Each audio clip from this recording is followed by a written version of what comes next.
আসসালামু আলাইকুম। বিএনপির ভক্ত, সমর্থক, ভোটার গোষ্ঠীদের প্রতি আমার এই কথা, শুধু ওভার কনফিডেন্স নিয়ে ঘরে বসে থাকলে কিংবা বাহাদুরি করলে কোনো লাভ হবে না।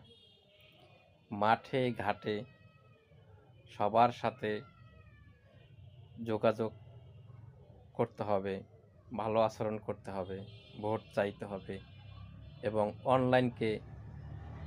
অনলাইন রাজপথ দাপিয়ে কাঁপিয়ে বেড়াতে হবে।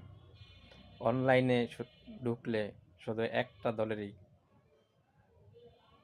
অ্যাক্টিভিস্টদেরকে বেশি দেখা যাচ্ছে, যেখানে অনেক বিএনপির ভক্ত, ভালোবাসার মানুষ, ভোটার, তাদের মন খারাপ লাগতে পারে। তো তাদের মনকে চাঙ্গা করতে বিএনপির অনলাইন অ্যাক্টিভিস্টরা কোথায় আছেন? সবাই অনলাইনে অ্যাক্টিভ থেকে তাদেরকে ভালোবাসা দিয়ে তাদেরকে চাঙ্গা করে রাখবেন।